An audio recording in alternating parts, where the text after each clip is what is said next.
Halo semuanya, selamat datang di Link Space Podcast by Link Productive. Hari ini kita akan bahas tentang sisi dari beda sisi nih Pak. Sebelumnya kita bahas terkait teman-teman yang ingin melakukan pengembangan diri, juga ingin produktif ya untuk fresh graduate dan juga untuk teman-teman semua lah. Kali ini kita akan membahas dari sisi lembaganya nih teman-teman. Lembaga yang mengadakan pelatihan, entah itu pelatihan wirausaha, barista, atau mungkin pelatihan-pelatihan lainnya ya seperti menjahit yang di luar sana LPK itu mengadakan. Nah, di sini kita akan berbincang bersama Pak Giri. Pak Giri ini juga kan owner ya Pak, owner dan CEO dari LPK Link Productive, benar kan Pak? Iya. Benar, iya. Nah, jadi kita akan ngobrol nih teman-teman tentang apa itu LPK. Singkatnya sih LPK itu adalah lembaga pelatihan kerja yang mengadakan pelatihan-pelatihan seperti itu. Nah, gini Pak, kan kita banyak ya LPK itu ya dengan berbagai branding gitu, yang mungkin juga followersnya udah cukup oke gitu kan seperti kita. Tapi belum tentu meskipun namanya udah terkenal tapi dia tuh sudah terakreditasi gitu atau tersertifikasi. Nah, menurut Bapak apa sih Pak urgensi dari sertifikasi atau akreditasi dari LPK dan mungkin caranya itu seperti apa gitu ya untuk mendapatkan sertifikasi atau akreditasi itu, serta dampak positif dan negatif gitu. Kalau ada negatifnya, tapi kayaknya sih positif ya, namanya akreditasi setelah melakukan hal tersebut. Bisa satu dulu nih ya? Boleh, ya nanti saya reminder. Apalagi nih yang pertama itu adalah pentingnya, pentingnya akreditasi bagi LPK. Jadi ini menarik ya Ida ya. Sebetulnya LPK itu kan sebuah bisnis yang kalau bisa dibilang lumayan menjanjikan lah ya, gitu karena sekarang itu memang jadi banyak dicari juga sebetulnya oleh masyarakat gitu ya, karena kita tuh sebetulnya sebagai jembatan ya Ida ya, jembatan antara ya tadi dunia pendidikan dengan dunia kerja atau bisnis gitu. Nah, jadi karena kan memang kita tahu ya dunia pendidikan itu kan masih ada gapnya. Betul pasti kan. Nah, terus kalau dia mau berubah itu kurikulumnya agak lumayan susah karena dia kan punya aturan-aturan dari kementerian ya, baik itu kampus, mahasiswa ataupun SMK SMA juga sama aja kayak gitu. Birokrasinya itu ya. Iya, jadi kan kalau kita bisa bilang itu biasanya kurikulum itu kalau di kampus-kampus tuh bisa berubah biasanya 5 tahun gitu. 5 tahun sekali gitu ya kan. Nah, itu kan artinya dibandingkan dengan dunia bisnis itu dia kan berubah cepat ya. Berubah cepat banget, kebutuhan skillnya juga berubah cepat juga. Nah, kalau kita ngandelinnya cuma ngandelin ya kampus tadi atau SMA SMK tadi, itu nggak akan mungkin bisa ngejar. Nah, jadi alternatifnya apa nih? Nah, itu tadi adanya LPK. Nah, karena LPK itu ya tadi penting untuk sebagai jembatan. Nah, LPK itu tadi kalau ditanya penting LPK itu, terus kalau LPK dikaitkan dengan akreditasi gitu kan, pentingnya apa nih untuk LPK yang berakreditasi? Nah, jadi kalau untuk LPK yang berakreditasi itu pentingnya gini ya, jadi kalau LPK itu kan dia akreditasi kan sebuah standar. Nah, jadi kalau standar itu dia artinya sudah punya kualitas. Nah, itu yang pertama tuh, jadi kualitas dulu. Jadi menandakan sebuah kualitas. Nah, biasanya terus yang kedua itu trusted terpercaya ya. Jadi dia bisa lebih dipercaya oleh beberapa customer ya. Tidak hanya customer ya, tapi juga pemberi pekerjaan. Betul. Nah, karena kan LPK itu biasanya kerjasama dengan itu, Aida. Bisa dengan B2G, government, atau dengan B2B. Nah, jadi kalau kita bicara kayak sekarang nih, ada program, kemungkinan ya, insya Allah ada program prakerja lagi, seperti tahun-tahun sebelumnya. Nah, itu yang dicari itu adalah LPK yang punya akreditasi gitu. Nah, jadi kalau nggak punya akreditasi kan sayang ya. Jadi LPK itu nggak bisa dapat orderan yang agak lumayan lah dari pemerintah. Itu dari pusat itu, dari kementerian dari pusat. Ada lagi dari kabupaten kota atau provinsi. dari dinas tenaga kerja masing-masing ya, provinsi, kabupaten, kota itu juga sama. Dia juga punya program-program pelatihan kan, yang mungkin proyeknya bisa diberikan pada LPK. Nah, tapi LPK juga dipilih yang sudah terakreditasi baik lagi. Benar-benar. Nah, jadi LPK tuh pentingnya akreditasi ya tadi untuk meningkatkan pendapatan mereka. Iya. Gitu. Itu jadi ada dua ya, peningkatan kualitas, peningkatan pendapatan. Terus yang ketiga, satu lagi pentingnya akreditasi itu adalah ini ada sebuah peraturan. Jadi peraturan menteri ya nomor berapa saya lupa itu, dia mewajibkan LPK itu harus punya akreditasi. Karena di situ disebutkan kalau nggak punya akreditasi dalam beberapa tahun itu kemungkinan izin operasionalnya akan bisa tidak berlaku. Nah itu juga jadi salah satu pertimbangan ya gitu. Nah memang ya seperti itu, jadi harus ada akreditasinya, dan akreditasi itu biasanya menujunya ke LALPK, lembaga akreditasi LPK yang terpusat di kementerian Kemnaker, terus dia punya cabang-cabangnya di provinsi. Jadi dia ada LALPK Provinsi Banten gitu ada. Gitu.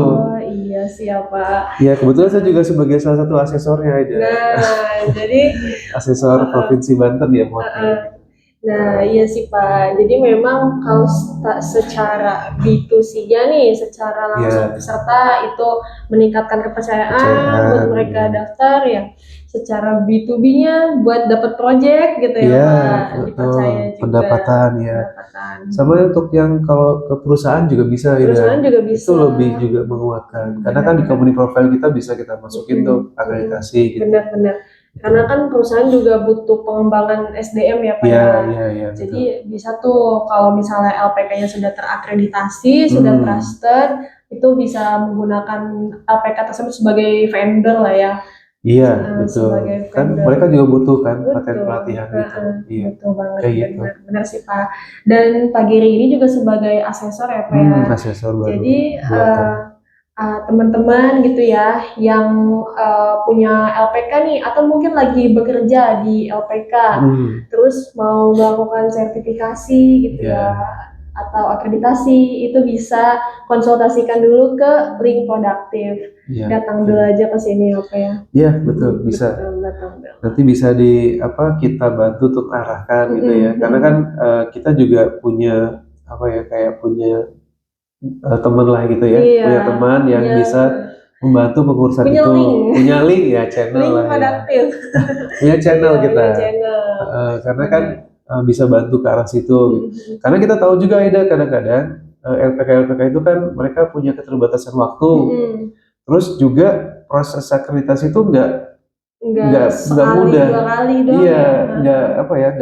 Nggak pendek prosesnya, panjang prosesnya. Ada beberapa tahapan. Nah itu tahapan-tahapan itu harus harus diproses secara konsisten ya. Iya, secara konsisten. Maksudnya harus kalau udah diproses itu jangan berhenti gitu tuh. Harus jalan terus gitu. Nah jadi mulai dari kita cek perizinannya dulu ya kan, terus kemudian sampai kepada nanti kita koordinasi dengan pihak kementerian, kita daftarkan ke PIN, nomor dan sebagainya gitu-gitu sampai nanti kalau udah kayak gitu barulah nanti kita bisa daftar tuh, daftar LPK ya, akreditasi LPK. Di situ ada lagi tahapannya banyak lagi di situ untuk mempersiapkan 8 poin. Nah, 8 poin untuk semua masing-masing itu ada dokumen-dokumen yang harus dipenuhi. Benar. Nah, itu aja banyak tuh. Iya, 1.1A, 1.1B. Itu, mungkin Aida pernah lihat ya. Banyak banget sih persiapan. Sebetulnya hampir sama konsepnya dengan ISO ya sebetulnya. Kalau kita bicara standar akreditasi sistem kan kayak gitu aja kan. Masalah dokumen dan sebagainya. Nah, segitu banyaknya dokumen coba Aida, kalau misalkan LPK-nya keterbatasan orang atau dia punya orang ada tapi sibuk banget, itu kan dia mungkin bisa butuh jasa konsultan yang tadi kita sampaikan gitu. Iya dong. karena tahapannya tuh banyak banget ya Pak ya. Panjang. Dan hal yang harus dipersiapkan pun enggak cuma satu dua gitu, Iya, tapi iya. banyak juga. Nah, nanti setelah dokumen siap semua, nanti kita belum nunggu kunjungan dari asesornya, Nah ya itu kan? juga kita Kunjungan disurvei. hasil survei, ya Iya, kan? iya, iya. Ditunggu asesornya, kemudian nanti ada apa revisi-revisi. Nah, itu kan butuh waktu juga. Pendampingan dan waktu ya. Iya. Jadi teman-teman Gitu. bisa lah ke kita Pak ya, kita bisa dampingi, bisa Iya, bantu bisa. gitu. Betul. Yang mau LPK-nya diakreditasikan Hmm. gitu. Nah satu lagi sih Pak terakhir, hal apa sih Pak yang harus dipersiapkan banget nih gitu untuk LPK yang memang mau melakukan akreditasi? Iya, Apakah harus ada apa ya NIB, ya NIB atau apa gitu? iya, betul. Ya, yang pasti sekarang sih harus bentuknya itu ini ya apa PT PT atau dulu. yayasan juga boleh ya. Oh. Pokoknya ya ada izin operasionalnya lah ya. Itu nanti kaitannya dengan kita ngurus KBLI. Nah, apalagi sekarang kan isu-isu terbaru sekarang kan Aida, itu kan KBLI itu kan terbaru tuh. Iya. Nah, itu sekarang lagi lumayan nih kata kalau Mas Royuli udah ngecek ya. Kalau dulu tuh buka OSS itu gampang banget. Nah, ini sekarang tuh susah karena banyak errornya karena dia ada masa transisi masuk database baru kan. Yang apa KBLI baru itu. Itu susah tuh. Nah, jadi kita harus ngurusin izin dulu yang pertama. Dari PT mungkin atau yayasan gitu. Nah, itu terus nyusun KBLI-nya. Nah, KBLI itu apa Pak? KBLI itu ini unit bisnis usaha kita. Yang kalau kemarin kita bahas adalah ada unit bisnis tentang podcast. Jadi ini klasifikasi mungkin ya, klasifikasi untuk berusaha gitu. Iya. Ya gampangannya sih bisnis kita mau apa sih gitu, kegiatannya lah bergerak gitu. di bidang apa? Bergerak di bidang apa gitu. Iya. Nah itu kan sekarang ada pembaruan, itu aja udah lumayan. Nah, tapi nggak apa kita terus coba bantu. Habis itu nggak cuma situ ya, habis itu kita harus ngurusin izin operasionalnya tuh. Aduh, iya itu ngurus kemana? Nah itu nanti ada tuh kita biasanya ke disnaker masing-masing kalau LPK. Jadi kalau disnaker kota kabupaten masing-masing. Iya. Jadi kalau daerahnya di Serang ya Serang, kabupaten Serang gitu. Nah itu ngurus itu aja lumayan. Jadi harus kunjungan lagi pihak dinasnya ke sini dan sebagainya gitu. Gitu. Nah, terus habis itu nggak berhenti sampai situ, kita harus lapor lagi tuh Eda ke sistemnya Kementerian Kemnaker, Kementerian Tenaga Kerja. Itu harus daftar di sana sebagai LPK. Nanti kita kalau udah upload semua dokumen-dokumen yang kita punya, kita nunggu lagi verifikasi dari pusat. Nah, verifikasi itu juga lumayan lama. Lama banget prosesnya. Itu kira-kira berapa bulan tuh Pak? Lumayan ya, biasanya sampai 2-3 bulan, kalau untuk sampai ke dalam itunya sih paling 2 bulan ya, mungkin bisa selesai lah, maksimal sampai ke verifikasi dari kementerian ya, nomor VIN-nya keluar lah gitu. Nah udah dari situ baru kita bisa daftar ke lembaga ke akreditasi. Jadi beda prosesnya ya. Jadi tahap pertama dulu yang tadi siapin semua perizinan sama di Kemnakernya sudah terverifikasi. Barulah kita ke tahap berikutnya di sini.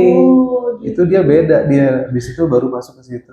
Aduh, kalau nggak ada pendamping kayaknya agak mager deh Pak. Iya, kita harus pakai konsultan gitu ya. Biasanya itu yang udah ada mager karena prosesnya agak panjang. Terus dia tiba-tiba agak males gitu ya.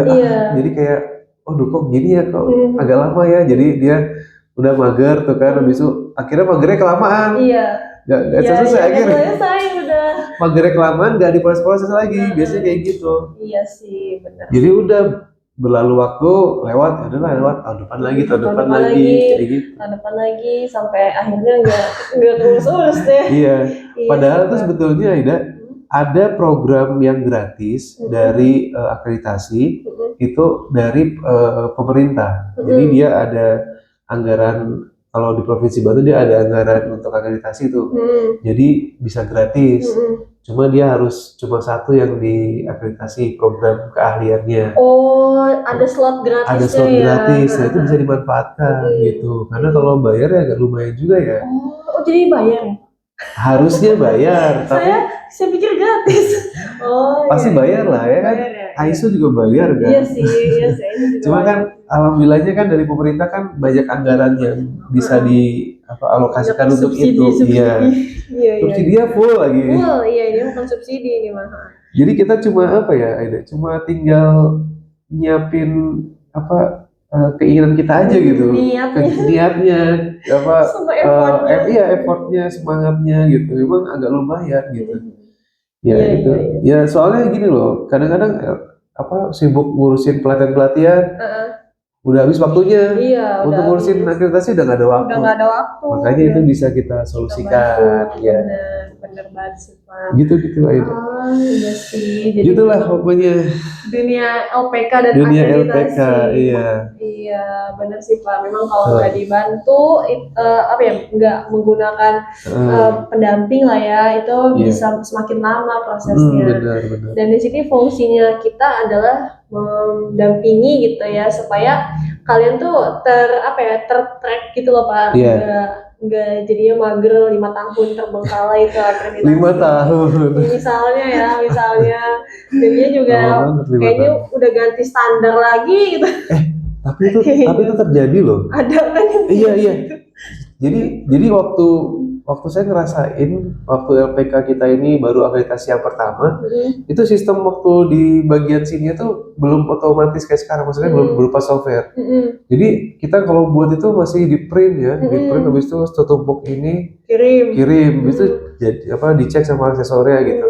Kalau sekarang tuh udah pakai software, nah itu juga kendala gitu. Diubah sistem berubah lagi, nanti mungkin berubah lagi. Nah, gitu. Makanya kalau bisa setahun tuh udah beres ya Pak ya, dan dibantu lah sama kita. Soalnya emang gitu Pak, penyakit orang-orang ya saya juga sih suka menunda gitu kan. Benar. Oke deh Pak, iya. Itu aja sih, dan next kita bahas lagi yang lain. Oke, makasih Pak.